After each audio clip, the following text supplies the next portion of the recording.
Mazmur 16 ayat yang ke-11.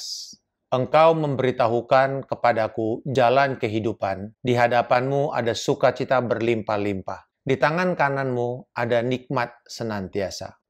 Sahabat Leksiun Divina yang dikasihi Tuhan Yesus Kristus, penelitian yang dilakukan oleh Pusat Nasional untuk Kecanduan dan Zat Adiktif dari Universitas Columbia di Amerika mengungkapkan bahwa kehadiran seorang ayah dalam kehidupan seorang anak itu memberi pengaruh besar kepada perkembangan psikologi mereka. Seorang ayah yang meluangkan waktunya untuk menolong anaknya, seperti memberi makan, lalu mengantar anaknya ke sekolah, ke gereja, atau bahkan juga membantu anaknya di dalam melakukan proyek-proyek sekolah, pekerjaan rumah, dan menghabiskan atau meluangkan waktu dengan anak ini secara berkualitas, hasil penelitian mengungkapkan bahwa sangat kecil kemungkinan anak tersebut menjadi kecanduan terhadap narkoba atau zat adiktif lainnya. Kalau saja secara fisik, bahwa meluangkan waktu antara ayah dengan anak ini membawa sebuah perubahan besar, bagaimana lagi bila kita sebagai anak-anak Allah meluangkan waktu dengan Bapa Surgawi kita di dalam hadiratnya melalui penyembahan. Saat kita menyembah Tuhan, karena menyadari, mengakui siapa Dia dan apa yang Dia telah lakukan kepada kita melalui Yesus Kristus, maka kita akan menikmati bersama-sama sebuah pertumbuhan relasi dan keintiman kita dengan Bapa Surgawi. Penyembahan akan menguatkan koneksi kita serta keintiman kita dengan Tuhan dan memberikan kepada kita beberapa manfaat atau keuntungan seturut dengan ayat Mazmur 16 ayat 11. Ada 3 keuntungan yang kita bisa lihat dari ayat tersebut. Keuntungan pertama adalah tuntunan ilahi. Dikatakan engkau memberitahu jalan-jalanmu. Saat kita berada dalam hadirat Allah, ini adalah tempat yang terbaik untuk menerima tuntunan dan arahan yang ilahi untuk hidup kita. Sebagai contoh, di dalam Wahyu pasal yang pertama, ayat 10 sampai dengan 11, Rasul Yohanes di dalam posisi penyembahan, dia menerima pernyataan Tuhan. Jadi di sini Roh Kudus memberikan pernyataan kepada kita melalui firman-Nya pada waktu kita berada di dalam penyembahan, di dalam hadirat Tuhan. Keuntungan kedua, selain mendapatkan tuntunan ilahi, adalah mempengaruhi kondisi emosi kita. Dikatakan di sini bahwa sukacita dan nikmat senantiasa. Penyembahan mengubah kondisi emosional seseorang. Kita tidak bisa menemukan sukacita dengan cara mencari sukacita. Ini yang menjadi kesalahan begitu banyak manusia. Mereka berusaha untuk mendapatkan sukacita dengan cara berusaha mencari sukacita itu. Padahal sebenarnya kita bisa menemukan sukacita bila kita berada di mana lingkungan yang penuh dengan sukacita. Dan sukacita abadi serta damai sejahtera hanya bisa kita temukan di dalam hadirat Tuhan pada waktu kita menyembah Dia. Kita perlu melatih diri kita untuk menyerahkan setiap kekhawatiran, setiap kecemasan kita, dan menyatakan masalah kita kepada Tuhan. Jadi sewaktu kita memindahkan persoalan kita kepada Tuhan, maka itu memberikan ketenangan kepada kita dan membawa damai sejahtera yang melampaui setiap akal dan pikiran kita. Dan keuntungan yang ketiga, setelah mendapatkan tuntunan ilahi, mempengaruhi emosi kita, juga adalah keuntungan mendapatkan otoritas ilahi. Dikatakan di sini bahwa di tangan kanan ada nikmat senantiasa. Di dalam Alkitab, baik Perjanjian Lama maupun Perjanjian Baru, posisi tangan kanan adalah posisi otoritas, posisi kuasa atau kekuatan. Mazmur 149 ayat yang ke-6 sampai 9 dikatakan di sini, biarlah pujian pengagungan Allah ada di dalam kerongkongan mereka.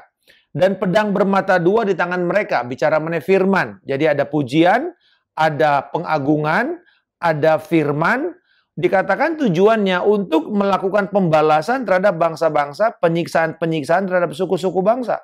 Untuk membelenggu raja-raja mereka dengan rantai dan orang-orang mereka yang mulia dengan tali-tali besi.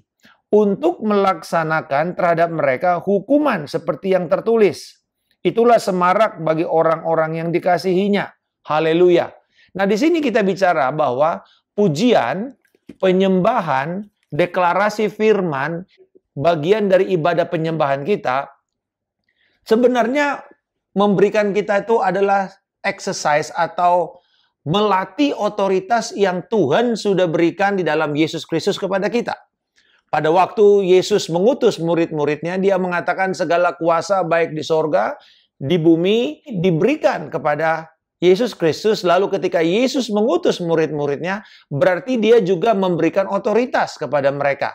Sahabat Lexio Divina yang dikasih Tuhan, pada waktu kita memuji Tuhan, mendeklarasikan firman Tuhan, kita sedang melatih otoritas yang Tuhan berikan kepada kita terhadap kondisi yang ada di sekitar kita, yang bertolak belakang dengan firman Allah. Bahkan apa saja yang dikatakan sebagai kekuatan daripada kuasa kegelapan yang menentang pengenalan akan Allah. Dikatakan bahwa engkau mengikat mereka. Sekarang sebenarnya pada waktu kita memuji Tuhan, kita beroleh sebuah kesempatan untuk melatih otoritas kita.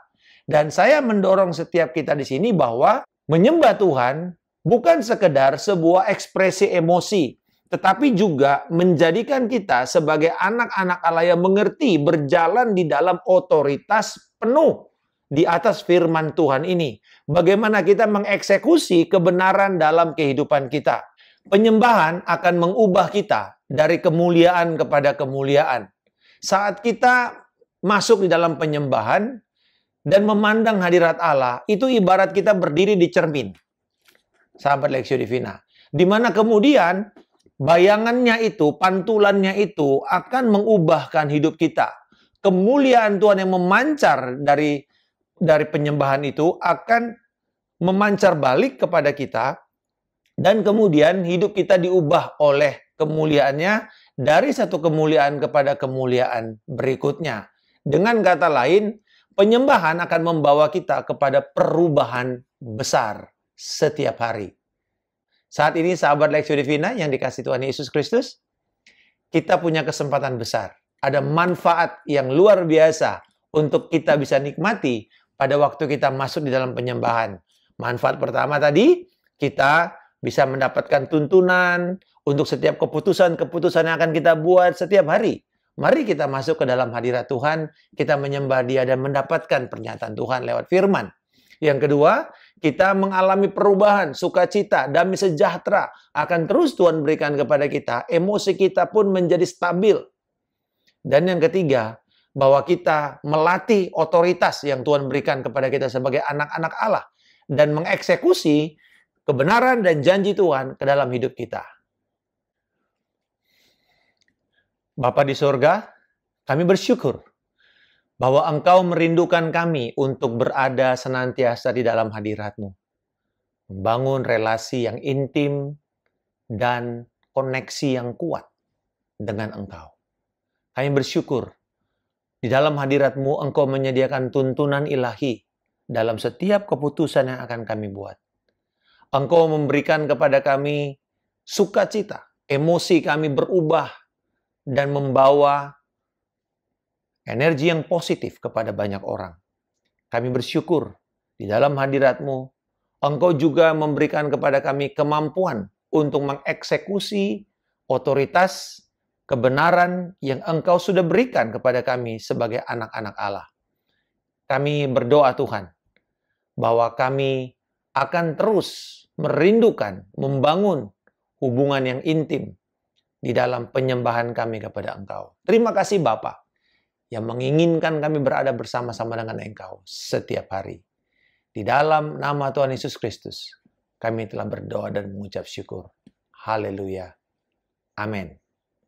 Salam kemenangan. Saya Pendeta Markus Simanjuntak.